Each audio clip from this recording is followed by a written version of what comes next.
नमो नमः। प्रिय बच्चों, मैं कंचनमाला, संस्कृत अध्यापिका, राजकीय बालिका इंटर कॉलेज, शामीना रोड, लखनऊ। बच्चों, कक्षा 10 की ऑनलाइन क्लास में आज पुनः मैं संस्कृत विषय के साथ उपस्थित हूँ। बच्चों, संस्कृत की पिछली कक्षाओं में हमने संस्कृत पद्य पीयूषम से प्रथमा पाठा लक्ष्य वेध परीक्षा का भाग 1 एवं भाग 2 पढ़ा था। आज की कक्षा में मैं आप लोगों को प्रथमा पाठा लक्ष्य वेध परीक्षा का भाग 3 पढ़ाऊंगी। तो चलिए एक नजर डाल लेते हैं कि आज की कक्षा में हम किन किन बिंदुओं पर चर्चा करने वाले हैं। आज की कक्षा में सर्वप्रथम हम लोग पुनरावलोकन पर चर्चा करेंगे कि हमने भाग 1 एवं भाग 2 में क्या-क्या पढ़ लिया था, इस पर संक्षिप्त चर्चा करेंगे। तत्पश्चात संदर्भ व प्रसंग देखेंगे, पहले की भांति ही संदर्भ व प्रसंग देखेंगे। फिर मैं श्लोक संख्या 11, 12, 13, 14 तथा 15 का सामान्य वाचन करूंगी पहले, तथा फिर सस्वर वाचन करूंगी। उसके पश्चात मैं आप लोगों को श्लोकों का संस्कृत अन्वय बताऊंगी। तत्पश्चात श्लोकों का काठिन्य निवारण होगा। फिर हिंदी अर्थ एवं व्याख्या बताऊंगी मैं। कक्षा के अंत में मैं आप लोगों को कुछ संबंधित प्रश्न व अभ्यास कार्य दूंगी, जिसे आप लोग करेंगे। तो चलिए सबसे पहले एक नजर डालते हैं पुनरावलोकन पे। बच्चों, पिछली कक्षा में हमने भाग 2 पढ़ा था, उससे पिछली कक्षा में हमने भाग 1 पढ़ा था। तो भाग 1 एवं 2 में मैंने आप लोगों को जो संदर्भ प्रसंग बताए थे, वही संदर्भ और प्रसंग मैं पुनः बताऊंगी, क्योंकि मैंने पहले ही बताया था कि संदर्भ पाठ में, पूरे पाठ में एक ही रहेगा, सभी श्लोकों का संदर्भ एक ही रहेगा। तत्पश्चात मैंने श्लोक संख्या 6, 7, 8, 9 तथा 10 का सस्वर वाचन किया था पिछली कक्षा में। उसके पश्चात मैंने संस्कृत अन्वय बताया था उन श्लोकों का, काठिन्य निवारण बताया था तथा हिंदी अर्थ और व्याख्या बताई थी। पाठ के अंत में मैंने आप लोगों को कुछ प्रश्न व अभ्यास कार्य दिए थे करने के लिए। मैं उम्मीद करती हूं कि आप लोगों ने उसे कर लिया होगा। बच्चों, बहुत ही थोड़ी देर में भाग 1 एवं 2 का हम लोग संक्षिप्त परिचय पुनः प्राप्त कर लेते हैं। बच्चों, मैंने आप लोगों को बताया था कि लक्ष्य वेध परीक्षा पाठ हमारा महाभारत के आदि पर्व से लिया गया है। इस पाठ में गुरु द्रोणाचार्य द्वारा शिष्यों की धनुर्विद्या में कुशलता के लिए तथा लक्ष्य वेधने की कुशलता को परखने के लिए, परीक्षण के लिए एक परीक्षा का आयोजन किया जाता है, जिसमें गुरु द्रोणाचार्य एक कृत्रिम भास का निर्माण करते हैं, बनावटी पक्षी रूपी गिद्ध का निर्माण करते हैं, जिसे वृक्ष के अग्रभाग पर स्थापित कर देते हैं तथा क्रमशः सभी शिष्यों को बुलाकर उस लक्ष्य को दिखाते हैं तथा लक्ष्य संधान के लिए प्रेरित करते हैं। बच्चों, हमने देखा था कि सर्वप्रथम गुरु द्रोणाचार्य युधिष्ठिर को बुलाते हैं तथा युधिष्ठिर से लक्ष्य संधान के लिए, लक्ष्य को दिखाते हुए लक्ष्य संधान के प्रति प्रेरित करते हैं। युधिष्ठिर से प्रश्न करते हैं कि युधिष्ठिर, आपको क्या-क्या दिखाई दे रहा है? तो युधिष्ठिर ने कहा था कि मुझे वृक्ष, आप और मेरे भाई, सभी भाई और लक्ष्य, ये पुनः बार-बार मुझे दिखाई दे रहे हैं। यहां तक हम लोगों ने श्लोक संख्या 1 से 10 तक में ये पढ़ा था हम लोगों ने। आज की कक्षा में हम लोग श्लोक संख्या 11 से पढ़ेंगे, परंतु श्लोक प्रारंभ करने से पहले मैं प्रत्येक कक्षा की भांति आज भी सर्वप्रथम संदर्भ आप लोगों को बताऊंगी। आज संदर्भ जो बता रही हूं मैं आप लोगों को, उसमें मैं ये बता रही हूं आप लोगों को कि श्लोक, आपके इस पाठ से 2 प्रकार के प्रश्न आएंगे। एक तो श्लोक की संदर्भ सहित व्याख्या लिखने को आएगी और एक सूक्तियों की भी व्याख्या आएगी। तो संदर्भ एक ही रहेगा। बच्चों ध्यान दीजिएगा कि संदर्भ हमारा एक ही रहेगा, यही संदर्भ रहेगा, परंतु इसमें प्रस्तुत श्लोक जो है उसकी जगह पे जब सूक्ति की आप लोग व्याख्या करेंगे तो प्रस्तुत सूक्ति लिखेंगे, और जब श्लोक की व्याख्या करेंगे तो प्रस्तुत श्लोक लिखेंगे। तो यही संदर्भ हम लोग देख लेते हैं कि क्या लिखना है आप लोगों को।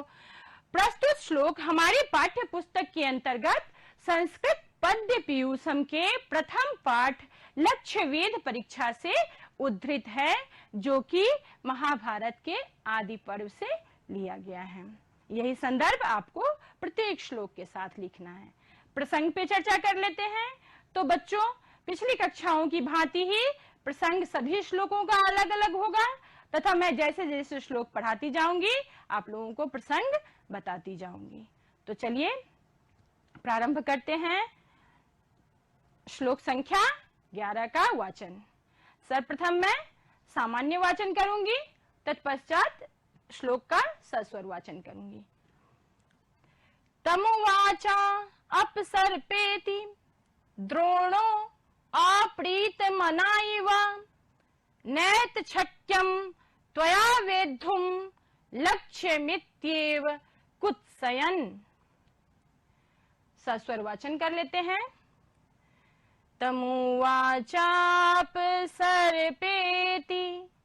द्रोणोऽप्रीत मनाइव नैच्छक्यं त्वया वेद्धुं लक्ष्यमित्येव कुत्सयन्।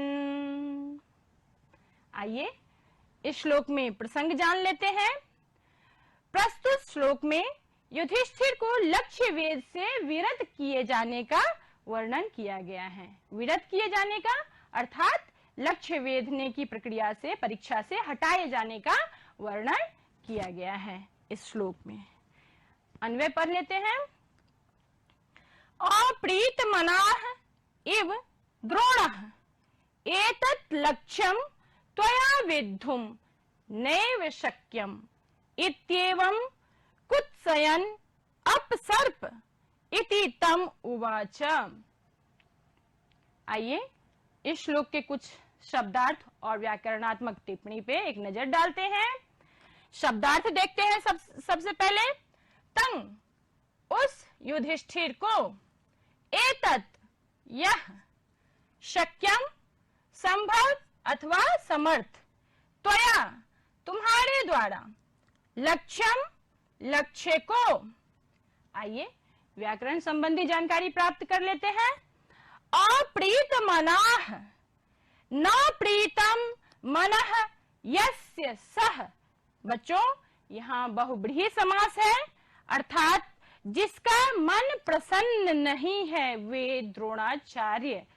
अप्रीत मनाः का अर्थ हुआ जिसका मन प्रसन्न नहीं है वे कौन? द्रोणाचार्य।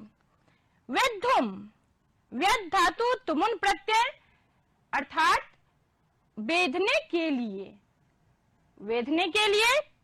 कुत्सयन, कुत्स निंदायाम, निंदा के अर्थ में कुत्स का प्रयोग हुआ है। कुत्स से क्षत्रि प्रत्यय लगा है, यहाँ कुत्सयन बना है, अर्थात दुत्कारते हुए अथवा निंदा करते हुए। अपसर्प, अप प्लस सृप प्लस लोट लकार, मध्यम पुरुष एक वचन। अपसर्प का अर्थ है हटो, हट जाओ। तो ये कुछ कठिन शब्द के अर्थ थे। आइए अब हम लोग हिंदी अर्थ एवं व्याख्या देखते हैं श्लोक की। अप्रीत मनाः इव द्रोणः। अप्रीत मनाः मैंने आप लोगों को बताया अप्रसन्न मन वाले, अप्रीत मनाः अप्रसन्न मन वाले, इव द्रोणः द्रोणाचार्य, गुरु द्रोणाचार्य। युधिष्ठिर ने जब कहा कि लक्ष्य के अलावा मैं केवल लक्ष्य को ही नहीं, मैं आपको भी देख रहा हूँ, वृक्ष को देख रहा हूँ, अपने भाइयों को देख रहा हूँ और पक्षी को भी देख रहा हूँ। तो इस उत्तर पर, युधिष्ठिर के इस उत्तर पर क्या हुआ कि द्रोणाचार्य अप्रसन्न हो गए। तो वही अप्रीत मनाः द्रोणाचार्य के लिए प्रयुक्त हुआ है कि अप्रसन्न मन वाले द्रोणाचार्य ने कहा, क्या कहा? एतत् लक्ष्यम त्वया वेद्धुम नैव शक्यम। एतत् लक्ष्यम, यह लक्ष्य, त्वया, तुम्हारे द्वारा, विद्धुम, वेधना, नैव शक्यम, नहीं संभव है। यह लक्ष्य तुम्हारे द्वारा वेधना नहीं संभव है, अर्थात तुम्हारे द्वारा नहीं वेधा जा सकता है। इत्येवं कुत्सयन् अपसर्प इति तम उवाच। इत्येवं, ऐसा कहकर, कुत्सयन्, निंदा करते हुए, दुत्कारते हुए युधिष्ठिर को, अपसर्प, हट जाओ, लक्ष्य संधान से हट जाओ, इति तम उवाच, इस ऐसा उसको कहा। किसको कहा? युधिष्ठिर को। गुरु द्रोणाचार्य ने युधिष्ठिर को कहा। तात्पर्य यह है श्लोक से कि अप्रसन्न मन था द्रोणाचार्य का युधिष्ठिर के उत्तर से, तो उन्होंने युधिष्ठिर को नाराज मन से, अप्रसन्न मन से, दुत्कारते हुए, निंदा करते हुए कहा कि यह लक्ष्य तुम्हारे द्वारा नहीं वेधा जा सकता है, इसीलिए तुम लक्ष्य संधान से हट जाओ, इस परीक्षा से हट जाओ। चलिए बच्चों, अब श्लोक संख्या 12 और 13 पढ़ते हैं। सर्वप्रथम मैं सामान्य वाचन करूंगी, पुनः सस्वर वाचन करूंगी। ततो दुर्योधनादिंस्तान् धार्तराष्ट्रान् महायशाः तेनैव क्रमयोगेन जिज्ञासुः पर्यपृच्छताम्। अन्यांश्च शिष्यान् भीमादीन् राज्ञश्चैवान्यदेशजान् तथा च सर्वे तत्सर्वं पश्याम इति कुत्सिताः। आइए सस्वर वाचन कर लेते हैं। ततो दुर्योधनादिंस्तान् धार्तराष्ट्रान् महायशाः तेनैव क्रमयोगेन जिज्ञासुः पर्यपृच्छताम्।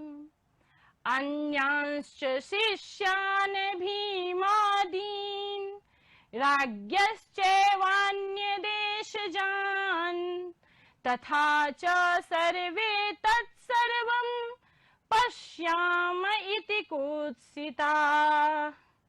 आइए इस श्लोक का प्रसंग जान लेते हैं। प्रस्तुत श्लोक द्वय में, श्लोक द्वय का अर्थात दोनों श्लोकों में, प्रस्तुत दोनों श्लोकों में यह बताया गया है कि गलत उत्तर देने के कारण दुर्योधन, भीम आदि अन्य जो राजा थे, अन्य देशों के राजा थे, द्रोणाचार्य के द्वारा तिरस्कृत किए गए। अन्वय जान लेते हैं। ततः महायशाः जिज्ञासुः द्रोणः तेन एव क्रमयोगेन तान् दुर्योधनादीन् धार्तराष्ट्रान् अन्यान् च शिष्यान् भीमादीन् अन्यदेशजान् राज्ञः च पर्यपृच्छता तथा च सर्वे तत सर्वं पश्यामः इति कुत्सिताः। ये अन्वय था। आइए कुछ कठिन शब्दों के अर्थ जान लेते हैं। दुर्योधनादीन, दुर्योधन आदि को, तेनैव क्रम योगेन, उसी प्रकार क्रमबद्धता से, पर्यपृच्छता, पूछा, तत्सर्वम, वह सब कुछ। आइए कुछ व्याकरण संबंधित जानकारी प्राप्त कर लेते हैं।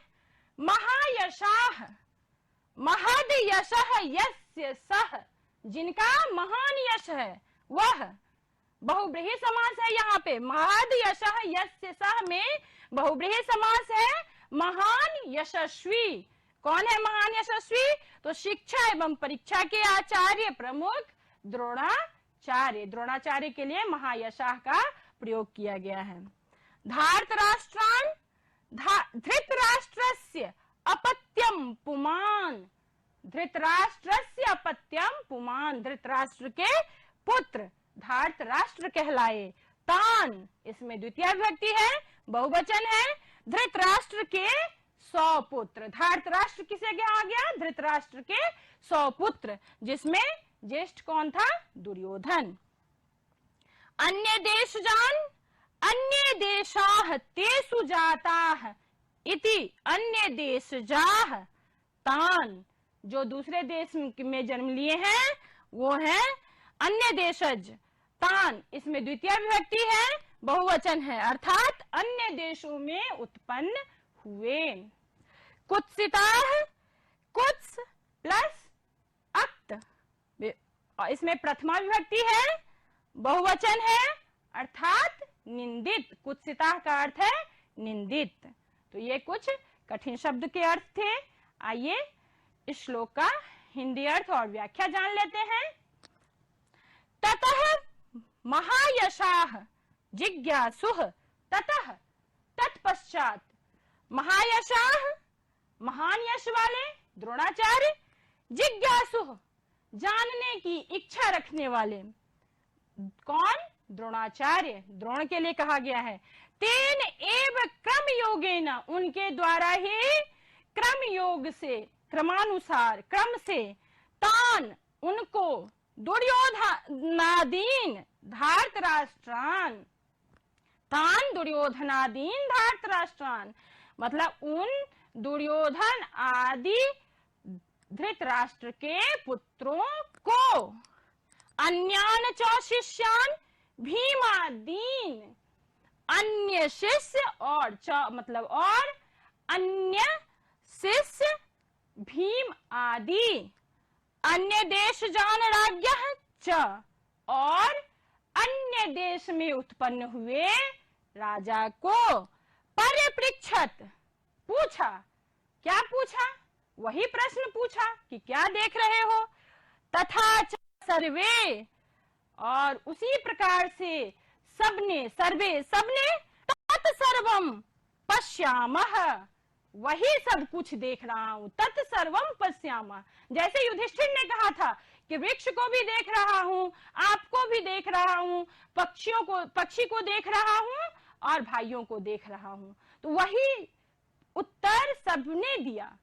भीम आदि ने भी दिया, दुर्योधन आदि ने भी दिया, अन्य देश के राजाओं ने दिया। तो यही उत्तर सुनकर इति कुत्सिताः, अन्य राजा लोग क्या हुए? जितने भी शिष्य थे उनके, सभी कुत्सिताः निंदित हुए। किसके द्वारा? द्रोणाचार्य के द्वारा। यह उत्तर पाकर कि तत्सर्वम पश्यामः, यह उत्तर पाकर निंदित हुए द्रोणाचार्य के। तात्पर्य यह है कि जितने भी द्रोणाचार्य सबसे अपेक्षा कर रहे थे कि युधिष्ठिर ने जो जवाब दिया है, उत्तर दिया है, उससे अलग उत्तर अन्य राजा लोग देंगे, अन्य राजकुमार देंगे, परंतु सबने एक सा उत्तर दिया कि मैं वह सब कुछ देख रहा हूं, हम लोग वही सब कुछ देख रहे हैं। तो इस पर द्रोणाचार्य के द्वारा सभी तिरस्कृत हुए, निंदित हुए। तो ये बच्चों मैंने 11 और 12 और 13 का हिंदी अर्थ और व्याख्या बताई आप लोगों को। अब चलिए श्लोक संख्या 14 को पढ़ते हैं। सबसे पहले मैं सामान्य वाचन करूंगी, पुनः सस्वर वाचन करूंगी। ततो धनंजयं द्रोणं स्मयमानो अभ्यभासत, त्वयेदानीं प्रहर्तव्यमेतल्लक्ष्यं विलोक्यताम्। आइए सस्वर वाचन कर लेते हैं। ततो धनंजयं द्रोणं स्मयमानो अभ्यभासत, त्वयेदानीं प्रहर्तव्यम् एतल्लक्ष्यं विलोक्यताम्। आइए इस श्लोक में प्रसंग जान लेते हैं। प्रस्तुत श्लोक में द्रोणाचार्य अर्जुन से लक्ष्य संधान के लिए कह रहे हैं। अब सभी राजकुमारों, राजाओं को देखने के पश्चात द्रोणाचार्य अर्जुन को लक्ष्य संधान के लिए कह रहे हैं, आमंत्रित कर रहे हैं, बुला रहे हैं। अन्वय देख लेते हैं। ततः स्मयमानः द्रोणः धनंजयम् अभ्यभासत, इदानीं त्वया प्रहर्तव्यम् एतत् लक्ष्यं विलोक्यताम्। आइए इस श्लोक में कुछ कठिन शब्द के अर्थ देख लेते हैं और व्याकरणात्मक टिप्पणी देख लेते हैं। अभ्यभासत बोले, त्वया तुम्हारे द्वारा, इदानीम अब अथवा इस समय, विलुप्यताम। देख लो, व्याकरण संबंधी जानकारी प्राप्त कर लेते हैं। स्मेयमानः, स्मी प्लस शानच, शानच प्रत्यय है, स्मी धातु का अर्थ है मुस्कुराना अथवा गर्व करना या आश्चर्य करना, प्रसन्न होना, एक तरह से कह लीजिए प्रसन्न होना। स्मेयमानः। धनंजयम, धनम जयति इति धनंजयः, ये अर्जुन के लिए प्रयुक्त हुआ है। धनम जयति इति धनंजयः, धन प्लस जी प्लस खच, यहाँ मुम का आगम होता है